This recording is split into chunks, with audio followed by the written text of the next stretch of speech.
and welcome to In Her Corner, the importance of mentorship in sports, hosted by Girl Up in collaboration with WWE, the Women's Sports Foundation, and Beyond Sports. Before I get started, I wanted to let you know there is a chat function at the bottom of your screen, so you can participate in this conversation with us all throughout the event. I am Melissa Kilby, the Executive Director of Girl Up, an initiative of the United Nations Foundation that trains, engages, and mobilizes adolescent girls to fight for global gender equality. And with me today to help facilitate these conversations is WWE superstar Sonia Deville. Hi, everyone. Thanks, Melissa. Obviously, I'm so excited to be here. WWE's partnered with Girl Up for like the past 3 years. I've had the pleasure of participating in some of those events, and it's always a fun time. And women's empowerment in sport and in life in general is so important. We see that in WWE, we see it in youth sports, we kind of see it all over the map. So to be able to have a discussion like this and talk about how we can change it, what's going on, is really important to me because gender inequalities are everywhere. It's a lack of access to funding sometimes, limited media coverage of female athletes, women in sports, and sometimes persuasive body shaming of female athletes. There's statistics that we look at that make us realize the bigger picture here, and that's girls are less likely than boys to participate in sports. About 40% of teen girls in the U.S. don't participate in sports, whereas for the boys, it's 25%. By the age of 14, girls drop out of sports at twice the rate that boys do, and only 5% of media coverage features women. So these are all topics that I hope we get to chat about today, hopefully find some solutions and talk about what we can do to further empower women and the equality in sports and life. Yeah, well, and, with WWE, we're working in partnership to change this narrative. We recognize this is a gender equality issue because when you don't have equal opportunity and equal access to these platforms and opportunities to build leadership and confidence, that's an inequity. And that's what we're all about at Girl Up. So we really recognize that sports and team activities are a proven way to develop girls' leadership skills and confidence. Sonia, I know you can attest to that personally. And until we level that playing field for girls in sports, we're not going to achieve gender equality because sports is really an important piece of this. So we have a program called Sports for a Purpose in partnership with WWE, and it provides girls the tools they need to really tackle these inequalities in sports. We're educating, we're inspiring, and we're equipping girls with these leadership skills so they can break down the gender barriers, both in their own communities, but also around the world.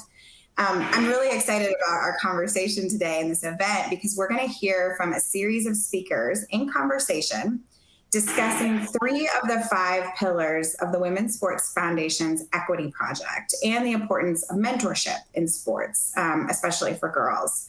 So these amazing speakers are going to discuss how adults can be better allies to young female athletes trying to create equality through Title IX, through the representation of women in sports and media coverage, and mental and physical health and safety in sports. So we're going to cover a lot, which is great. So what do you think, Sonia? Should we get this started? I think you hit all the points. I'm so excited. Obviously, like you said, WWE loves partnering with Girl Up. We've done so many cool things in the past to inspire and motivate women in sports, and I'm proud to be a female athlete myself, representing Girl Up. So I want to hear from the speakers, and I want to see what they have to say. I can't wait. Yeah. So our first conversation, let's kick it off. We have Eva Jones, Sarah Axelson, and Alana Myers-Taylor, and they are going to discuss Title IX and the Equity Project.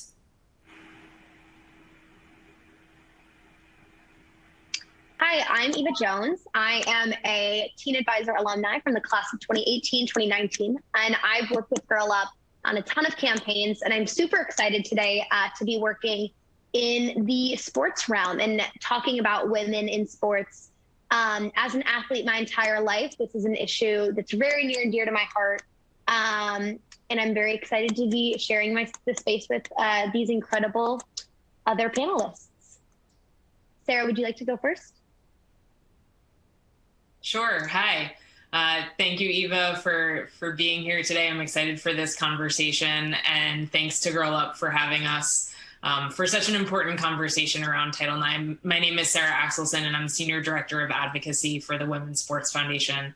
So advocating for gender equity in sports is core to who I am and what we do at the Women's Sports Foundation.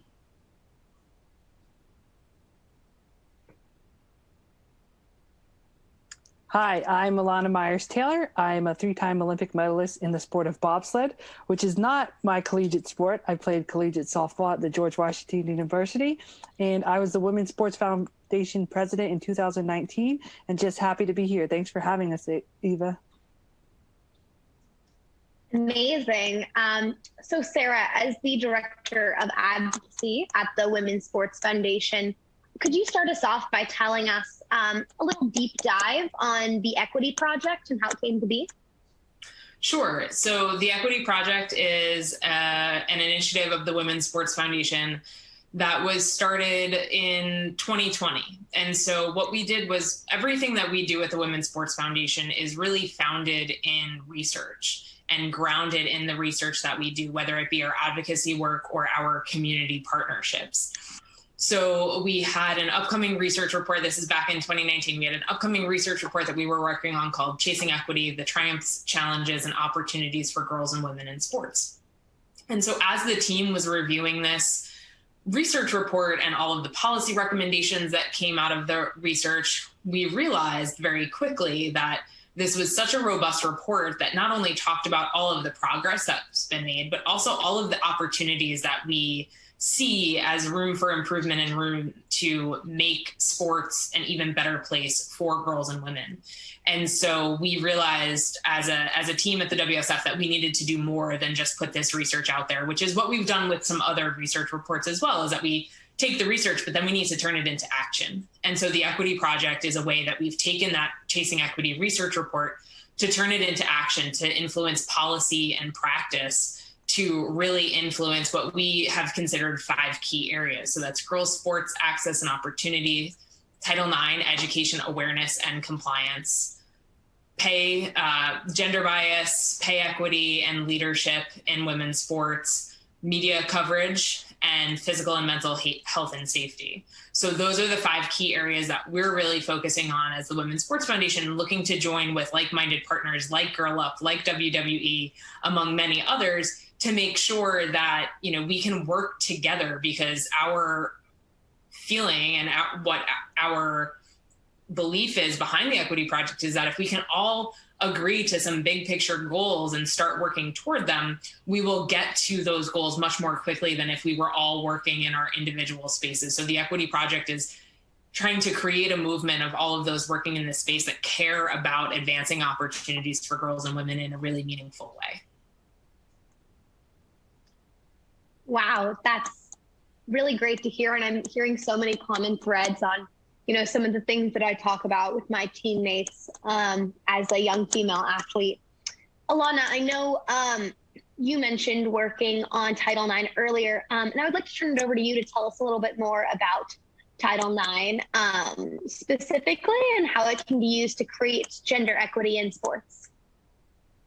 So Title IX basically guarantees equal access to girls and women in collegiate and scholastic sports. And how that works is it's a piece of legislation enacted to allow exactly that, gender equity in not only sports, but also education in a variety of realms. So how I was a direct beneficiary of it is I played collegiate softball at the George Washington University, and softball was actually added in order for George Washington to come under compliance, in order to make sure they had equal opportunities. So what actually ended up happening is it also became a scholarship sport, which actually allowed me to attend the university in and of itself. George Washington University is crazy expensive, and without the beneficiary of a scholarship, there's no way I could have afforded to attend. So not only did Title IX give me the opportunity to play collegiate sport, it also gave me the opportunity to afford this education that otherwise I couldn't have afforded. So it affords girls across the country many opportunities, such like mine, but also we see other things. we see gender equity in all kinds of forms, whether it's access to facilities, access to, as I mentioned, scholarships, access to just, equity compared to the men's sports in all different types of realms. So I think one of the things that's come up is the NCAA tournament and how that looks on the men's side and the women's side now that things have changed kind of with COVID, and what that actually looks like. And Title IX comes under question a lot of times, is how are these universities treating their men's and women's programs?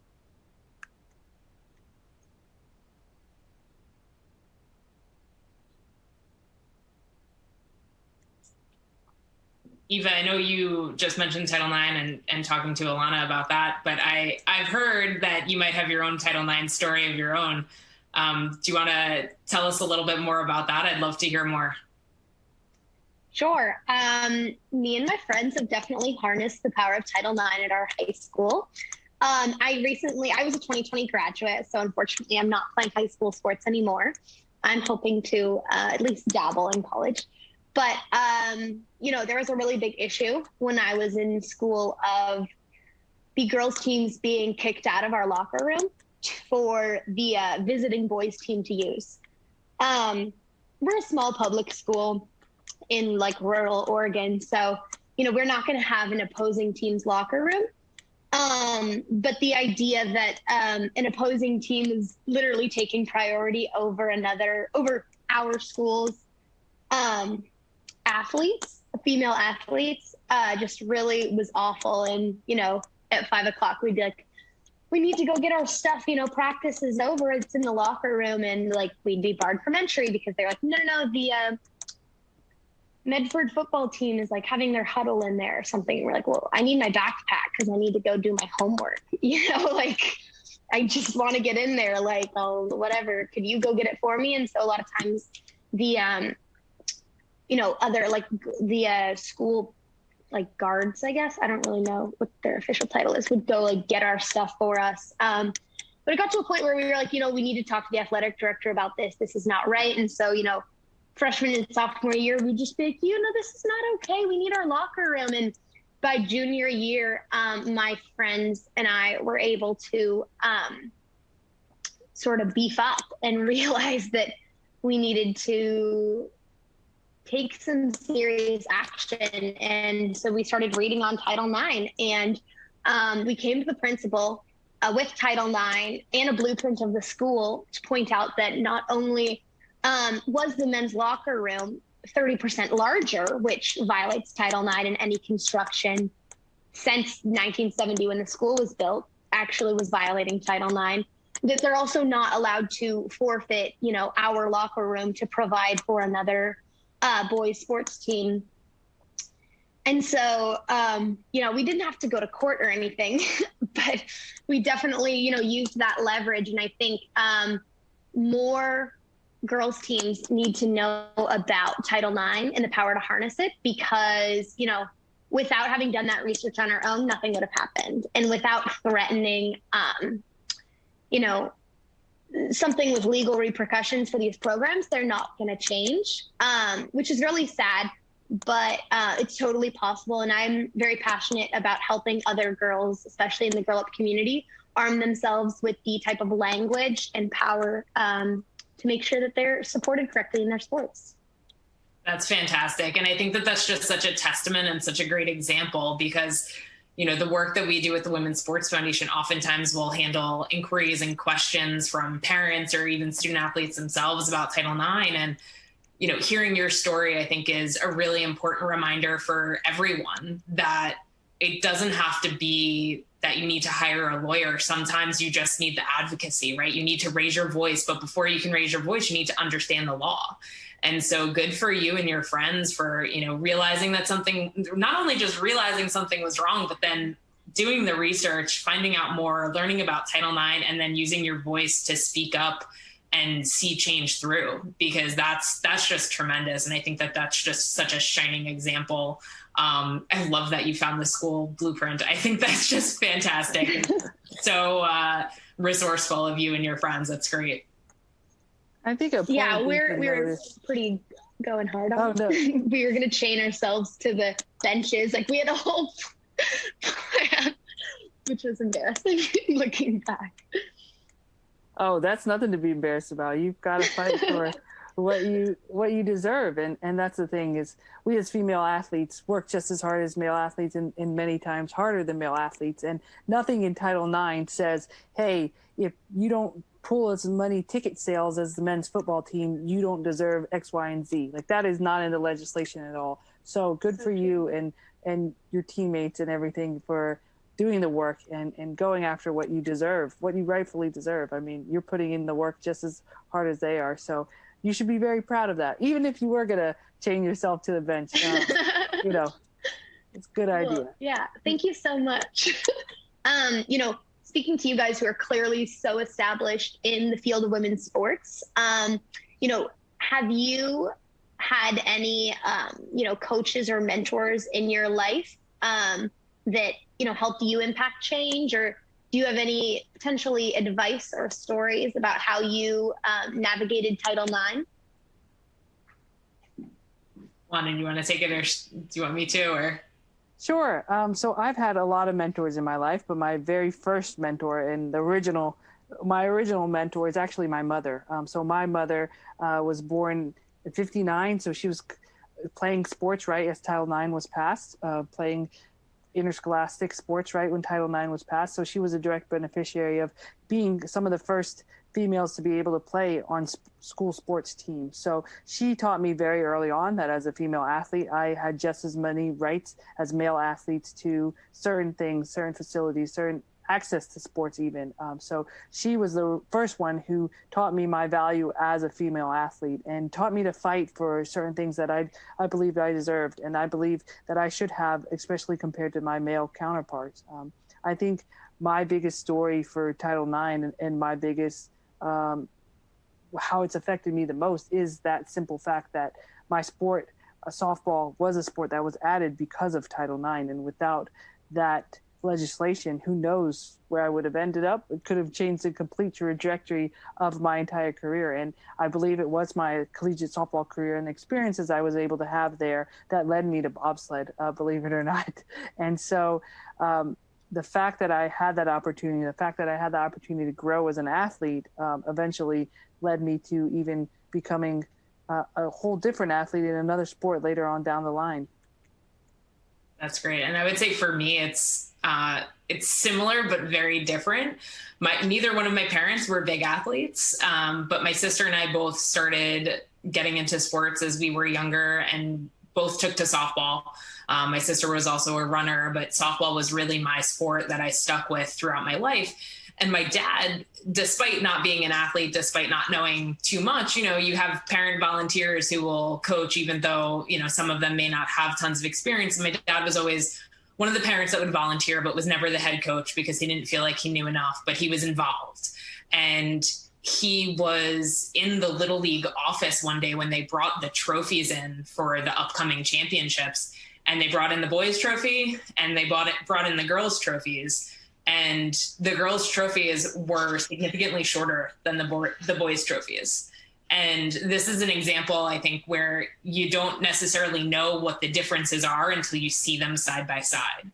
And so my dad was fortunate to be in a position where he saw behind the scenes what was happening, and he was able to ask the question. And then the trophies weren't the only thing, but they're one of the most, you know, easily accessible and visible examples, where he was able to say, okay, but why are the girls' trophies smaller? Like, we pay the same registration fees.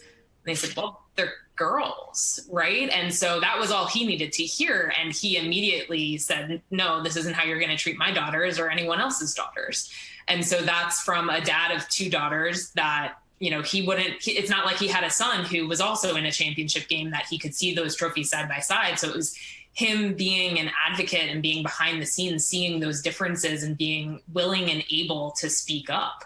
And sure enough, the next year, the trophies were the same size. And there were other instances like that where, because he had an inside view of how things were operating and saw that they weren't right, that he was able to speak up and use his power and position of influence and to ask for more and to demand more for his daughters and all the other girls that I played with. And for me, that was my very first introduction to advocacy and the power of using your voice and seeing that in action.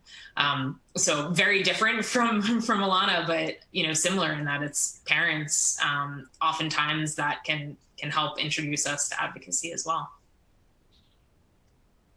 That is so, you know, I just feel like so many female athletes I talk to have so many of the same like strains of stories. And, you know, going back to Title IX, it really is an essential piece of legislation that backs up, right, those claims that you say like, well, this isn't fair. And people can be like, oh, blah, blah, blah, blah, blah, excuse. And then you can say, actually, no, Title IX, please fix it for me, you know, which was definitely essential in my career. I have a few questions from the audience that we would love to have you answer. Number one would be, what are some ways that some of our young girls can help educate other people about Title IX and help other girls in our community know about their rights? I know you talked about this, Sarah. Would you like to start us off? Yeah, sure. So I think this is a really great opportunity for, you know, Girl Up clubs and members to really get involved. I know Girl Up has the Sports for a Purpose boot camps, which I'm going to give a plug for because those are great opportunities for all of the participants in Girl Up to attend those boot camps and learn more, especially around a few of the more focal aspects of the equity project that Girl Up is focusing on. And we have a Title IX one sheet that we've created in partnership with Girl Up. So I'm sure those resources are available and we can have the Girl Up staff help direct folks to some of those resources as well. And also the Women's Sports Foundation website has lots of resources and our team is accessible. Part of our advocacy work is the education, right? When I talked about the equity project before, it's education, awareness, and compliance. So people need to be aware that there's a law, they need to be educated on the law, and then we need to push for compliance with the law. So really the first step is knowing that Title IX exists. It exists to prohibit sex-based discrimination in all aspects of educational programs. So that's everything from your math or science class all the way to the sports fields. And understanding how it affects your sport experience. It's participation opportunities, which is how Alana benefited from it, but it's also everything else that goes into a sport experience, right? The trophies that I talked about, the uniforms, facilities, like you talked about, Eva, the coaching, transportation, right? All of that is included in Title IX. So understanding everything that goes into your sport experience when it's a sport experience with a school is part of Title IX, and understanding what your sport environment looks like. If you feel like something is wrong, it might be, and that's where you can take the time to get educated on the law, reach out to the Women's Sports Foundation and find out what you can do next, how you can take steps just like you and your friends did, Eva, and, you know, ask for change and demand change. Alana, do you have anything to add? I think that's the biggest thing is awareness of it. So when we have these days where we're celebrating Title IX, whether it's National Girls and Women's Sports Day or any other days that we're really going out there, it's celebrated. You know, we don't take advantage of enough opportunities to celebrate. This was landmark legislation. And so any chance we get, we have a duty to celebrate it and make sure as many people around us know about it. The other thing I would say is that don't be afraid that you don't know legal lingo or you're not the most educated about the particular legislation. Ask questions. Like Sarah mentioned, if you're not sure whether or not something's right or you feel that something's wrong in this particular situation, don't be afraid to ask questions. That's how we're all going to learn. And that's how more and more awareness is going to spread about the law and the legislation, what you actually have rights to. It's always okay to speak your mind. Thanks so much for engaging in some of our audience questions. Unless you have anything to add, I would just like to wrap up this session, asking everyone in the audience to continue asking these questions about women in sports and about your sports teams and advocate for yourself, because you are the best tool to help raise equality where you live. And we have tons of resources through Girl Up and through the Women in Sports Foundation. And I want to thank Alana and Sarah for having this super important conversation with me. It was very fun. Thanks, Eva. Thanks, Girl Up. I will hand things back over to Melissa to introduce our next segment. Thank you.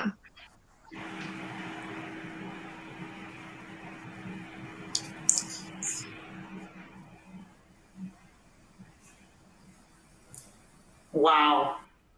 It's kind of amazing when you hear three women on a panel discussing not only the gender inequalities that they've experienced in their personal situations, but young women taking action. And I think that's what the Equity Project Pledge is all about, and what Title IX is all about. It's taking these conversations that we're having as women, as girls, in sport, in education, in life in general, and figuring out how we can take action to actually make a change.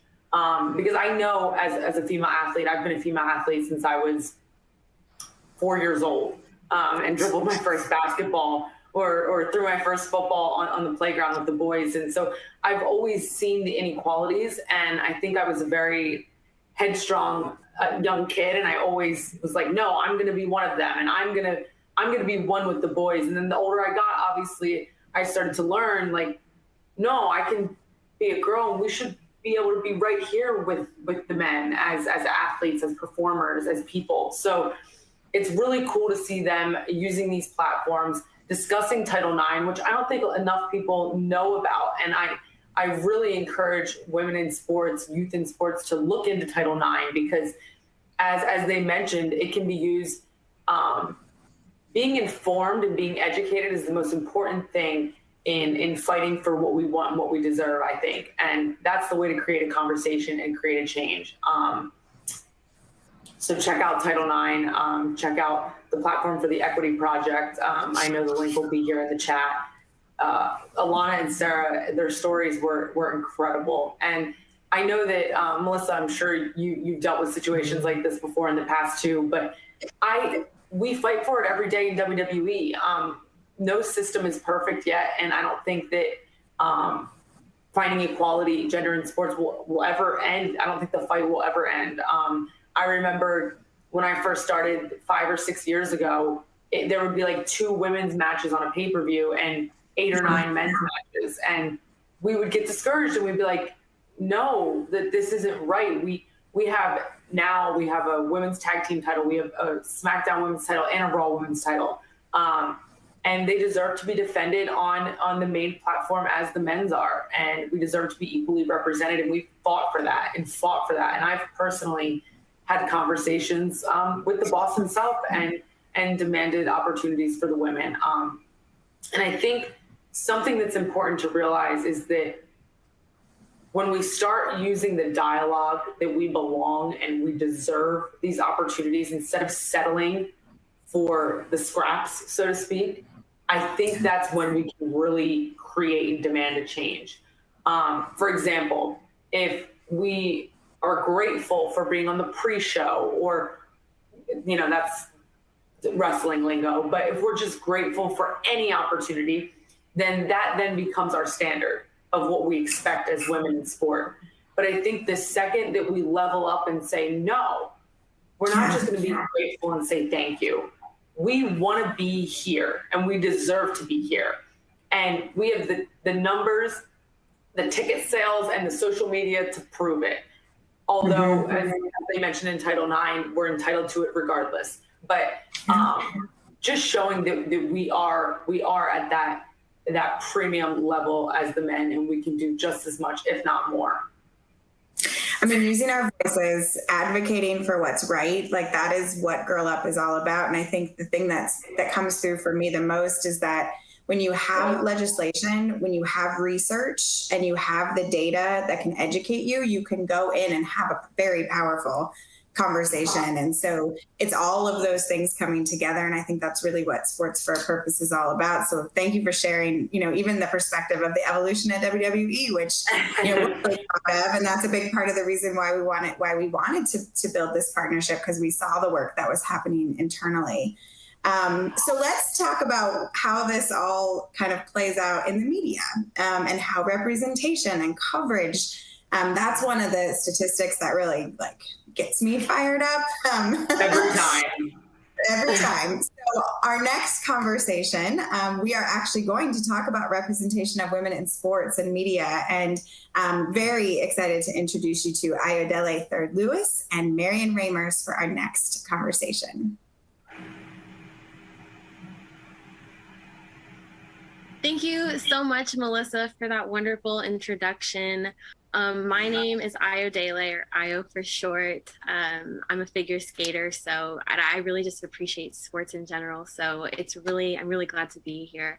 And today I'm interviewing Marion Ramers. Marion, can you introduce yourself, please? Hi, Ayo. It's so nice to join you and everyone, obviously, that is here with us in this chat. I'm a Mexican sports journalist. I grew up in Mexico from a German family. I am a big sports fan. I have been practicing sports basically my whole life. And then I studied art history and photography. After that, I studied media and communications, and I have a master's in journalism. I lived in Argentina for 2 years, where I studied and where I worked. For the past 15 years, I have been working for Fox Sports, covering diverse sports events, basically things that have to do with football or with soccer, World Cups, Champions League, women's soccer finals here in Mexico, Copa Libertadores, Copa America, Copa Oro, etc. And I am a huge sports fan, as I've mentioned, but I am also a huge women's fan, women in sports. So I created an NGO called Versus, where we try to work in order to have more spaces for women in sports media, but also for women in sports. And well, I am very happy to be here and trying to carve out more spaces for women in sports media, which are very narrow, and I think we should have an equal playing field. You've really done it all. My goodness, that's awesome. I'm not a figure skater yet, which I think is the most difficult of all. Thank you. Okay, so on to our first question. Marion, we know that only 11% of sports journalists are female. So as a sports reporter, can you tell us a little bit about your experience in the field and the need to increase gender diversity in sports journalism? It's a very interesting question, and I appreciate you mentioning this, because yes, not only 11% of sports journalists are female, we also have to talk about representation. We have very few content regarding women in sports. So if you don't feel represented, it feels kind of weird to try and be a sports journalist to begin with. I think these two are intertwined. So we need to have more content regarding women in sports. And obviously that is going to bring more interest from girls in terms of trying to practice sports or just being interested in watching it. In that sense, I think there is a big correlation.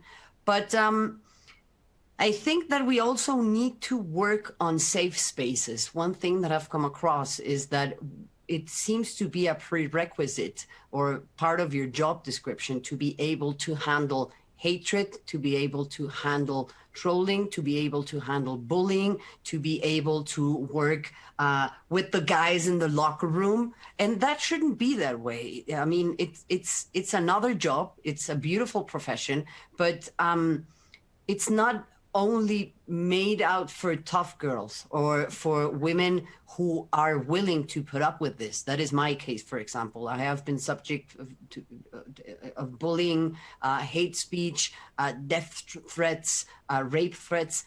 And I think that if you have a person that is, how should I say this? That her temper is not that way. Her personality is different. This is going to scare her away. So we need to start working on safe spaces. And that is a conversation in which we need to involve men. They need to be held accountable for the spaces they have created, which seem to be made by men for men to talk about men.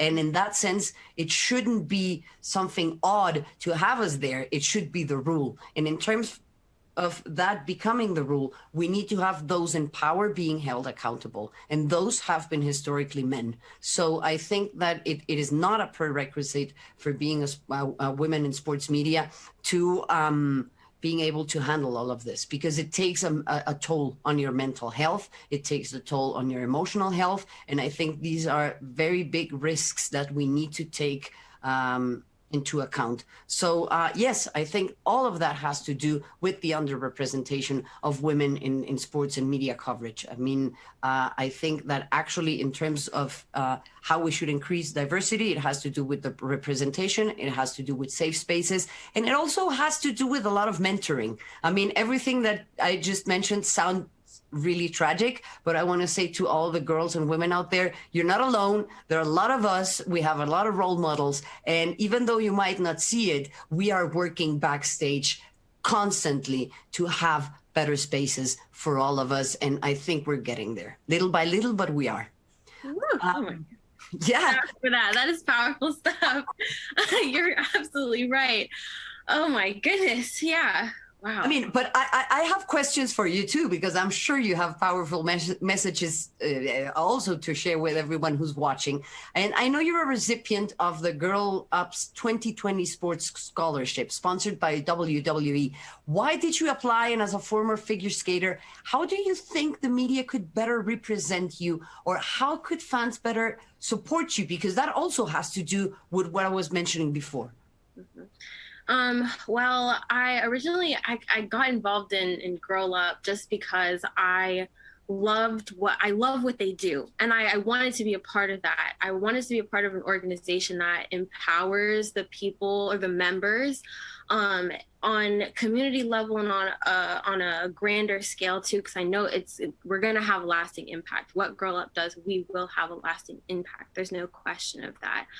And, you know, as a figure skater, you know, figure skating in general is not that common of a sport. And then, you know, when you think of Black figure skaters, that's an even rarer, smaller community. I mean, we still have like iconic women to like look up to, like Debbie Thomas and Sierra Bonali, but it's just not the same amount of representation as, you know, white figure skaters. So I think the media, one, what you said before, representation matters. It needs to represent and to get that image of a Black figure skater out there, to show other young girls of color that they can figure skate as well. But I think another main thing that needs to happen is it needs to become a more accessible sport to a larger group of people in general. So that means, you know, economically and just making sure that people know that it exists and know that it's doable or possible. So, yeah. I think that is, it's so important the way you mention it, because we have been working on a study in Versus and the NGO I mentioned. And what is very interesting is representation matters, but not only in terms of quantity, but also in terms of quality. Because if the representations we have are few, and those representations are poor, stereotypical, judgmental, that is only going to reinforce all of these preconceived ideas the audience might have or sports journalists might transmit. So it doesn't only have to do with the quantity. I believe, Ayo, it also has to do with the quality. How do we talk about these characters? How do we talk about these personalities? With Bonnie Ali, it happened a lot. Mm-hmm. And if the representation was scarce, it was worse if the quality wasn't correct, if the way we handled speech and the way we handled adjectives and the way we handled all of this, I mean, in the end, it didn't help much. Am I right? Right. Oh, oh my gosh, that's so right. It's so true. Yeah. Okay. So back to questions for you. Okay. You have won so many prestigious awards for your sports journalism. And in 2019, you became the first woman to comment on a UEFA Champions Sports League final, which is huge. So congrats, by the way. Can you tell me more about the mentors who helped you get to where you are today? Wow. I mean, every time I walked up in that stadium, because I had been covering the Champions League for 5 years, and I saw all the booths where you had the play-by-play announcers and the commentators, and I never even once saw a woman there. It was so weird because, I mean, I walked up those stairs and I don't know, I did some bits over there, and then I was in the field, and I mean, my team came up, or the analysts that were working at the time. And by the time that happened to me, a lot had been happening. A lot had changed. The fact that I had been commenting on the Champions League for a whole year, it wasn't just the final. But in terms of mentorship, I think there was always Georgina Gonzalez and so many other women that opened up spaces for us decades before. And in that sense, I might not have had like a direct mentor, but I had my best friend, Ricardo Murguia, who is the play-by-play announcer, and we started out on this journey together. And it wasn't as much as him mentoring me, but as him supporting me, as him believing in me, as him also just taking some punches for me. And I think that that is very important. We need also to have guys understand that we're on the same side, and that they also need to stand up a little bit. This is not a problem we created. This is not a problem we should be solving alone or on our own or by ourselves. This is a problem that we're not being given the tools, or the power in order to solve. So they should like also support us in that sense. And as I was saying, I might not have had a direct mentor as such, but what I do believe is I was mentored through the stories of other women, not only in sports, the suffragettes, the women that were fighting for, being able to choose what you want to do with your body, being able to vote, being able to open a bank account. I mean, it might be a far stretch, and some people at home might say, I think she's exaggerating, but in a very sexist country, as is my dear Mexico, it is, I think, twice as hard. And we have to thank all of those women that opened up the doors for us.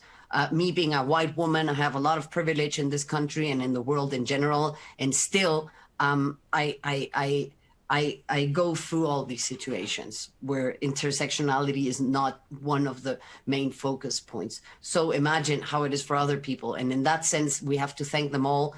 And in terms of mentoring, not much mentoring, but yes, carving out spaces. There was a man in power who decided that I should be commenting on that match. A man that also took a risk, a man that came out of his comfort zone, which is my boss. And he decided that this would be the strategy and he would be sticking to that. And this year, I'm going to comment on my third Champions League final. So I think that also speaks a lot. Because we also need men to believe in us and to actually don't listen to the noise and don't listen to all the trolls and don't listen to all the people saying, what is she going to do in a Champions League final? And just sticking to your choice and sticking up for women. I think that is very, very much important. Yes, allyship we tend to overlook it, but it is essential. And I think you're right with the whole idea of, we have to give props to the women that come before us. It's a marathon, you know what I mean? Like it takes a long time. We didn't do this on our own. We really can't. Yeah, I really admire that. So I actually have a few questions from our audience and that I would love for you to answer. Okay. So the first one is asks, how can coaches and mentors better support and encourage girls of color, girls with disabilities, and girls from low-income communities? And how can the media do a better job highlighting female athletes from these backgrounds? Oof, such a difficult question, particularly for a cisgender white woman, because yeah, because I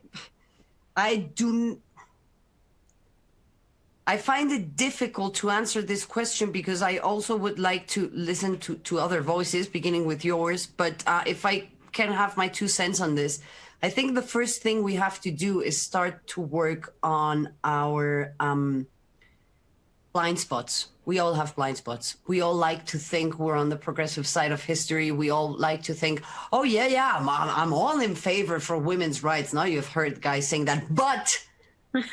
So why don't you start questioning those buts?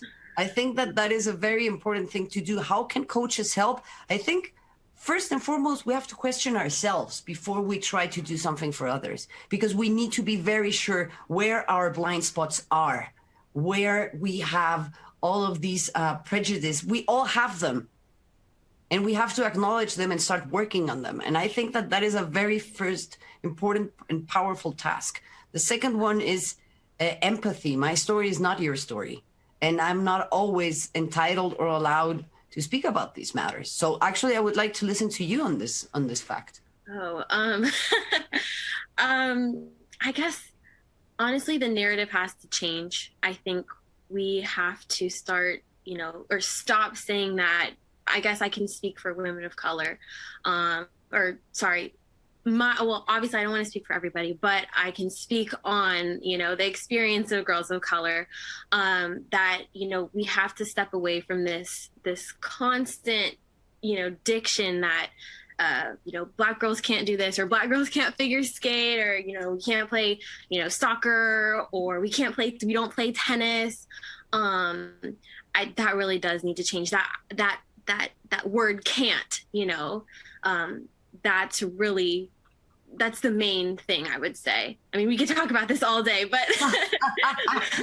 you know what, if I can add something real quick, I think it is very important that we understand how structures are enabling or disabling certain groups from participating, because it is a fact that people with disabilities, trans youth, women of color have been historically ostracized from these kinds of situations. And it has to do with an endemic and structural problem. It is not placed on the individual. It is the structure that enables or ostracizes people. Yes. Yeah, oh my God. Yes, exactly. That's all I can say. All I can say is I can agree. I can't say it better than that. Yes. Okay. So the next question is, what advice can you provide to a young woman who wants to get into sports journalism? This audience member says that she is on her school's newspaper and would love your advice on how to draw more positive attention to female athletes and games. Wow, that is an amazing question. It is difficult. I'm going to wrap it up with a few pointers. I think we have to have a lot of resilience. It is still not the equal playing field we'd like. So you have to study a lot. You have to prepare a lot. I think that you have to know, you have to have a broader spectrum that doesn't only have to do with sports as such, but with sociology, with politics, with economics, so we understand how women's sports are articulated in all of these spheres. Because it doesn't only, or in all of these areas, it doesn't only have to do with the game as such. But how can we draw more attention? And I think that is a very interesting question, and also a dilemma, because where do we draw the line between visibility and what I like to call in Spanish, el fetiche de la herida, which would be the fetish of the wound, or the porn, like the porn misery, which has to do with, tell me how bad it was for you. Let's focus on this personal story and just thrive and just try and sink in all of the misery. But it doesn't bring anything else. It just focuses on the individual, and it doesn't question the structures. And in that sense, I think sports journalism has been doing a big mistake. Oh, look at those poor women. They're not getting paid. Oh, look at those poor women. They don't have how would you call it? They don't have a gym, like with the March Madness NCAA scandal. Look at that. No. Why don't we question the structures behind this? Let's not only focus on, I'm going to repeat this, on the fetish of the wound. Tell me about your wound. Tell me how bad it was. No, let's not focus on that. Let's draw a line between visibility, but not the spectacularization of violence, of discrimination. I think that that is very important. And in that sense, we also have to tell the good stories. Yeah. Yes, exactly. Focus on my English is not as sharp, but I hope it came across. No, you enunciated your point perfectly. Thank you. Yeah, okay. We have to dismantle these systems of oppression. That's really the focus. Exactly. So unfortunately, that is all the time we had, but thank you to the audience members for those great, wonderful questions. And thank you, Marian, for taking the time to speak with us today and to answer them. Your comments were beautiful, and truly engaging. So I am going to hand back the floor back to Melissa to introduce our final conversation. Wow. Talking about the point I love that Mary made was not only talking about the quantity of coverage in the media for women, but the quality. And I think that's something that we often kind of skip over. It's like, no, we need more coverage. We need to be popularized. But when you realize that the quality of the coverage is almost equally as important, that really just hit me, because it's like, if we continue to frame women, like she said, in these positions of the woe is me and the kind of looking down upon every scenario, being a negative connotation on every story and scenario, then it kind of keeps us in that, under that polarizing lens of like, we are less than, we are this vulnerable subject that needs to be uplifted by the men, you know what I mean? Yeah. And so I think it's so strong that she said that, and so intelligent, because once we realize that we need the right dialogue, we need the right messaging and language behind this coverage, not just the coverage itself and being satisfied with that. I think that could change a lot of people's perspective, seeing it that way and hearing it that way. More bad coverage is not going to help our end goal here, right? Like more negative stereotypes and, more asking for favors and asking for pity. None of that is going to actually advance what we're trying to accomplish here. Absolutely. And I love what she said about having, she was asked if she had a mentor, and she's like, well, I don't really consider it a mentor, but I kind of had like an ally and a support system in my friend. He helped take some hits for me and fight for me. And I think that the importance of having male allies in this fight is so important. And she talks about the structural systems being the issue. It's not any one story. It's not any one person. It's the structure and it's the society that's built this. So in order to kind of recreate that and make it better, we need to go to the top. We need to go to where it started. The foundation, have you. So I think it is important to have male allies to get there and have them support us and have the same messaging, because if we don't want a fight of the genders. That's exactly what we're trying to avoid. We want everyone to kind of unionize and realize the importance of working together for the common goal, and that is equality. And that's not something exclusive to women wanting. I think that everybody should want equality. Yeah. And I really think that sports and media, they're so intertwined, and sometimes those are the places where you can see the most powerful role models for women, for girls. And so how women are portrayed is it's really powerful. And so there's so much opportunity here. And we talked about at the very beginning, like there's a reason why we want girls in sports, because it sets them up for success in their lives.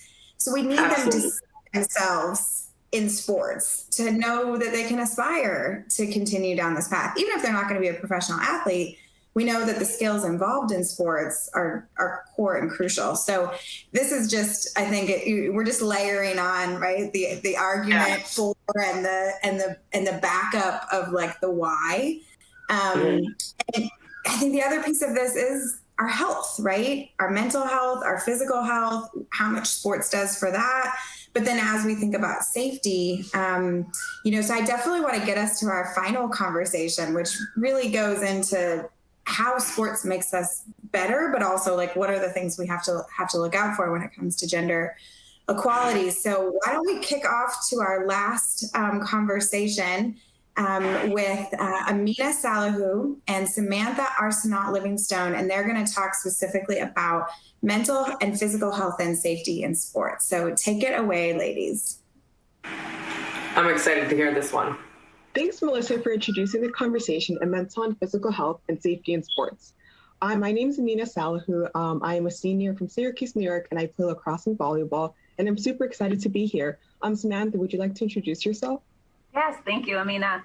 So my name is Samantha Arsenault-Livingstone, and I am an Olympic gold medalist, an educator, an entrepreneur, high performance consultant, and have the honor of being here today as the Beyond Sports Stay in the Game ambassador. So I'm so excited to be here with you today. Yeah, thank you, and so am I. And I also forgot to mention I'm a Girl Up team advisor. Sorry about that. but yeah, Samantha, so like as an Olympic gold medalist, high performance consultant, speaker, and mental health activist, can you tell us a little bit more about the importance of keeping athletes, especially girls, physically and mentally safe? Yes. So my first response is it's paramount. And so going into detail about what that means and why it's important. So I think the way that I think of sport is it's a vehicle that allows us to tap into the magic inside of ourselves. So it's a place and space in which we can tap into the greatness. And one of the first rules that I learned as a teacher in the classroom was that in order for students to learn, you have to have physical safety and psychological safety. And so, you know, as much as athletes, we strive to achieve superhuman things and superhuman feats, there's no becoming superhuman. And so in this remembering that we are human, honoring the safety, the physical safety and the mental safety of the humans in front of us is paramount, because learning doesn't take place. And not only that, when you look at what happens in the brain when we feel threatened and we feel, you know, we don't feel like the space that we're in is safe. And that's very, you know, that's a culture that we're trying to change, is that culture of fear in sport. And this do what I say because I say, you know, this is how we're supposed to do things, and shifting to a model of empowering because of the humans that are in front of us, and actually doing so, we know in those healthy environments that performance is more accessible, high levels of performance. So I think that, you know, the well-being, when you think about why is it important, because of the well-being of the human in front of you, that the athletes, as well as the ability to perform and unlock new levels of performance. So, and I think that it leads to a larger question that we won't necessarily have time for today, but that question of, well, what are the ways in which our brains are getting injured that we might not know as coaches and organizational leaders?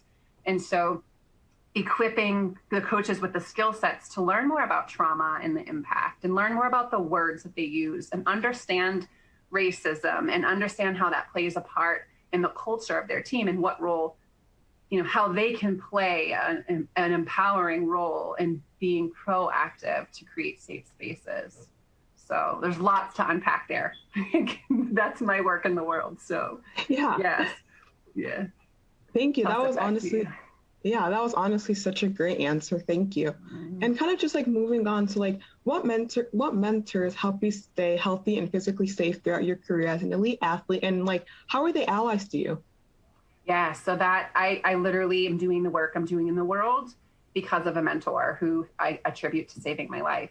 So 2 months after winning an Olympic gold medal, so I was 18 and entering my freshman year of college, and I was not well. I was navigating mental illness in a really dark space and a physical. So I was battling both, right? So I was navigating an illness in my brain as well as in my body where I needed shoulder surgery. And so my coach noticed something, right, that I needed support, so he couldn't provide. And he sent me to the office of Greg Harden, who just retired. He was at University of Michigan for 35 years.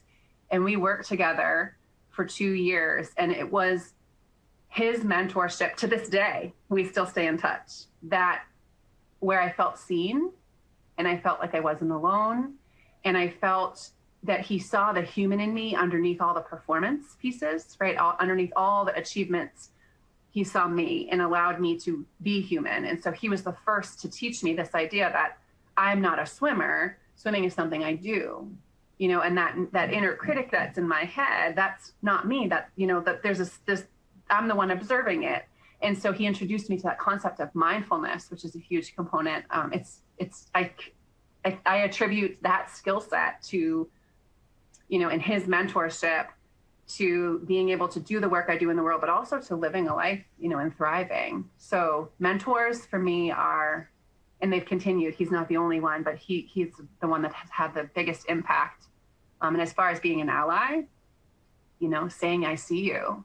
I'm not here to fix you because you're not broken. I'm here to walk with you so that you're not alone. Yeah. I love talking about him too. It's hard for me. Yeah, there's so much to share.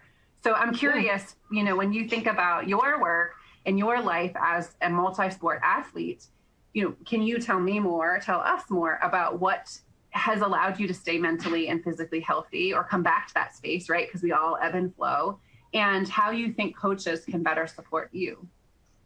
Yeah, thank you. And just for one, back to the last question, thank you for kind of like sharing that more personal aspect that kind of like explains who you are, why you are who you are today, which is really awesome and honestly kind of really inspiring. But yeah, I definitely think one of like the biggest things that do help me stay physically and mentally safe is, so I kind of mentioned I play volleyball and lacrosse, and those are both team sports, and just the team of girls I'm constantly playing with on and off the court. We're like a little family, we're friends, and I think just that connection, that support really just helps me and helps, I guess, like everyone on the team be better, whether it's like physically and mentally.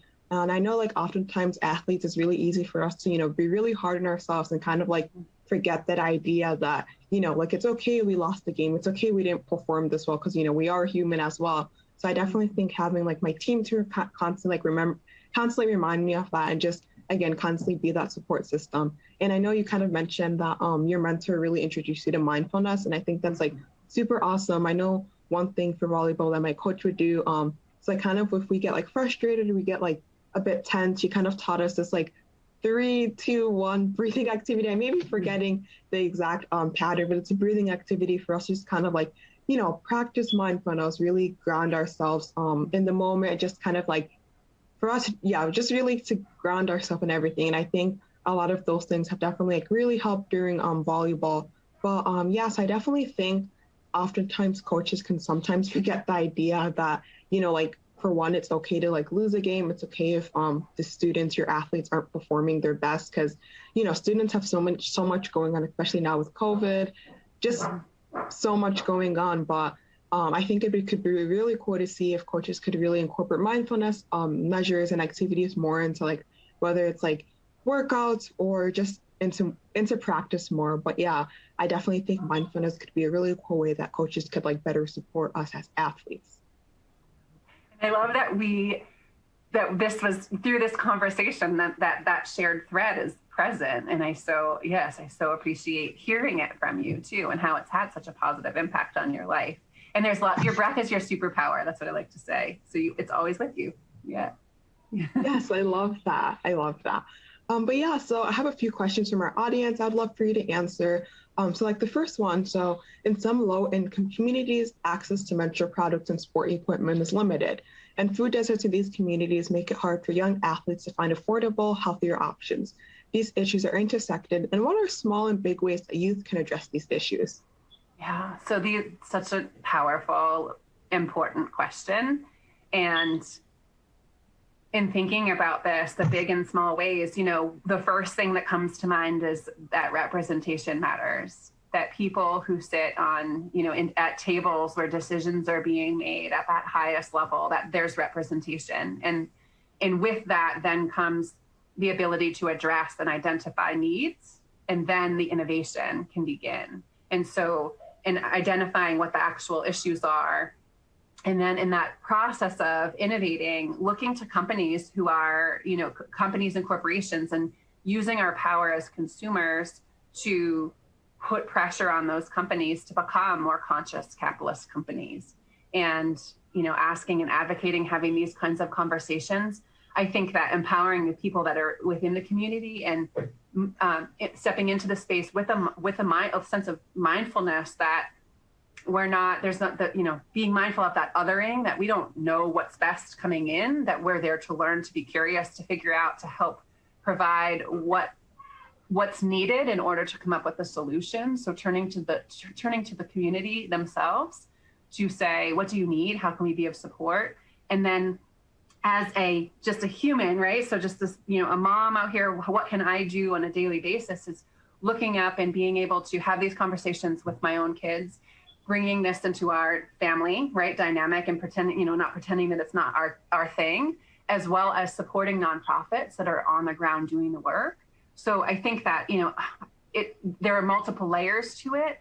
And I just appreciate the bringing this conversation into our conversation, because I think that together we're stronger. And when we can brainstorm and work the system from the highest levels, right, by having representation, and then supporting those who are at the table so that they, because imposter syndrome's real. That imposter, like, I don't belong here, or I'm not good enough, or I have to know all the answers. And so being able to support those who are at the table and then working on the ground with, checking our own assumptions about what we think we know and going in to learn to help. So, yeah. Yeah, thank you. I really like what you said about kind of like having those conversations, bringing them to like the table, and how you mentioned even having those conversations with your children. I definitely think those are conversations that are important to be having at like younger ages. But yeah, and I know something that you mentioned was imposter syndrome, which kind of leads us to our second question about like, how can girls, especially adolescent girls, find the motivation to continue playing sports despite discouragement and sidelining, and especially while they're joining a male-dominated field? Yeah. Sport. Well, both, right? All of it. It's all true. I think that it's, yes. So this idea, if for those that are listening to our conversation and watching, don't understand what imposter is, that feeling I'm going to be found out, right? I like that feeling of feeling like a fraud, like I didn't quite, my successes aren't earned. And that, so being in an environment where you're one of the only, you're one of few, that is hard. And so I think that my first response is empathy, is to say that's hard. And I think that there's, in thinking about the question and reflecting on it, it's like, what can we do? So I think that the support of those who are in the arena, helping them to become masters of their own inner world, right? So understanding and learning how, so that, because what's in front of them is already hard enough. And so helping them so that the inner critic, right, they know how to handle that inner critic, and they know how to navigate that space so that they can be just navigating with greater ease, and understanding that the feelings that they're feeling, that's okay. And that then, empowering people around them and really encouraging allies to do the extending, to bring in, to use their hands to say, okay, here's what we're going to do to help. And I think, one athlete that comes to mind is Stefan Curry, right? With the basketball player, and he has a daughter, right? So it changes the way it changes the way we see the world. And so then he has an Under Armour shoe line come out for females. And so, and then his advocacy around what happened with the NCAA basketball tournament and in the clear inequity that was present in that situation. And so having people speak out, while also, again, so it's working the top level as well as that ground level of helping those girls and women who are in the arena grow that mastery of self internally. Yeah. There's no easy button, that's what every time we finish, I'm like, these are hard things, and we can do hard things. And one of my favorite, actually, writers is an activist named Glennon Doyle, who's married to Abby Wambach, the soccer player, former national team member. And that one of the things that Abby says is, we be grateful. The new rule is be grateful for what we have. We don't just say, okay, thank you, and that's it. We say we're grateful for what we have, and also we demand what we deserve. And so embracing that space of both. So. No, yeah, thank you. A great answer. And yeah, I know you mentioned that book, and kind of like along those lines, what are some like other mental health resources that are available to female athletes? Any positive books, articles, websites? Mm-hmm. So Wolfpack, and there's actually a young reader's edition now, is written by Abby Wambach, and I love that one. It's a short read. It's so powerful. And I think that, I was thinking about this, when we think about bolstering our mental health as much as we talk about our physical health. Like we go to the gym, we do these things. So how can we be nourishing ourselves? And so I think I really encourage a pausing to ask, what is it that fills you and brings you joy? And then looking to see how your social media is curated and finding resources. So Morgan Harper Nichols is an artist. She's a mental health activist, and she's incredible. Her work like soothes me. And the crisis text line is a great place to follow. And that's a great resource when you're feeling really stuck and struggling. So that's 741-741. You just text and you text hello for the days but following them on social as well. So looking for hashtags like compassion or mental health awareness, and then finding spaces that really you feel lifted by following them. And then I also, sharing, because this is the space that I sit in, for those that are looking, and want to dive deeper, I have a free deep dive. So if you go to samanthalivingstone.com/control as a gift, an offering and then inside of that are more additional resources. So yeah, and anyone that wants to, feel free to reach out about, specific topics. So yeah. Yeah, thank you. And thank you for offering yourself as a resource. That's really awesome. Well, yeah, thank you so much for answering these audience questions. Is there anything else you would like to add? No, I'm just grateful to be here with you and appreciate what you do and how you serve in the world too, and how you lead. So yeah, thank you. Same goes to you. It was really nice to talk, but yeah, again, so thank you so much. This was a really awesome conversation. I definitely feel like I learned a lot, including those resources that you shared. I'll definitely be sure to check them out. I hope everyone else can as well. But yeah, thank you so much for this great conversation. Thank you. And on that note, I'm going to hand it back to Melissa.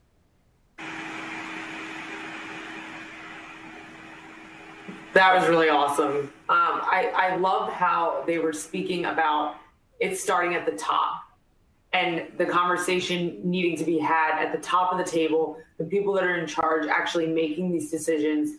We need representation there. And that's something that I'm proud to say on behalf of WWE. We have Stephanie McMahon, who is incredible. You guys have worked with her a lot. She works with Girl Up and all of our community relations organizations. And she does such a great job of being that voice for the females and being a powerful voice and demanding that presence and that representation. So I think it's so important that we have that voice at the top. And then also, like she said, bringing it down to the table as well and having those conversations and making us feel comfortable down here presenting ideas to the top so that we can make and create that change so that it actually happens. Being vocal about the inequities, using your platform if you have one. And that's something that I take personally because I do have a platform with WWE and working with Girl Up and Beyond Sport. I'm able to kind of use my large following to be a voice and educate myself and inform my followers. And that's something that I take very seriously. And I think it's important that if we have a voice, we need to use it. Feeling comfortable in those uncomfortable situations. I also like how she was talking about kind of being known and feeling comfortable in situations where our presence isn't the mass population. So, for example, I just remember when I was 16 and I started to fight MMA, I was the only female in my gym, and that could be overwhelming and intimidating, and it for sure was. But I remember the voice inside my head was kind of like, I need to do this because I need to prove that I am equal and that I can do this, because there were so many doubters. I mean, even I remember my dad at the time was like, you're gonna fight for a living? Like, you're gonna fight MMA? And he just couldn't see the broader picture because there wasn't media representation and there wasn't that kind of lens on women fighting MMA at the time. And now, to give you kind of a full circle moment, he's my biggest fan. He comes to all my shows, all my matches, and he's my biggest supporter. But I had a fight to make even my own family believe. So don't be afraid of the fight. Don't be afraid to put up a fight. Don't be afraid to use your voice and to go against the grain to get what we deserve.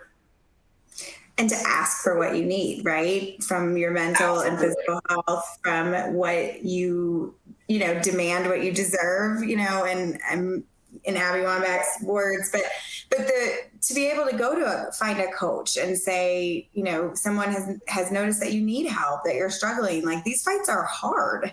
It's hard to be the only one. It's hard to be the one fighting. It's hard to have to convince your dad that, like, this is worth it, right? Like, the fight for gender equality does not come without struggle and challenge. And so I think it's just essential that we all have the tools and the words and the community to do this together. And, that's what we love so much about Girl Up, about all of our partnerships with Sports for a Purpose, with WWE, is that we're just expanding the community, and I hope everybody watching this conversation feels inspired to stay in the fight with us, to join us in our efforts to break down these barriers, to ensure that we know our rights, we know the tools that we have, and that we can fight for better representation, that we can fight for, and support our champions and our allies who are also fighting for us, but that also we take care of ourselves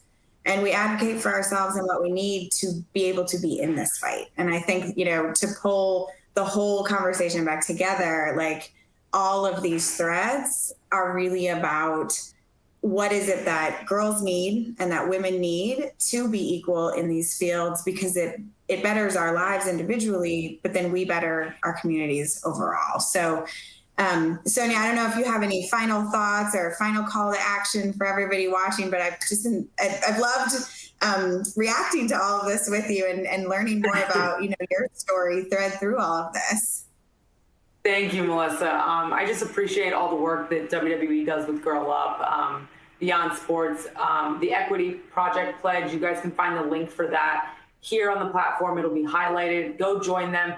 Follow Girl Up on social media, as well as WWE and myself, Sonia Deville, for more inspiring and powerful tools to get that equality that we deserve. Thank you so much, Melissa. This was a lot of fun.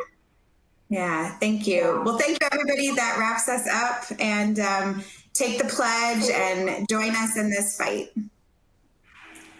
Thanks, guys.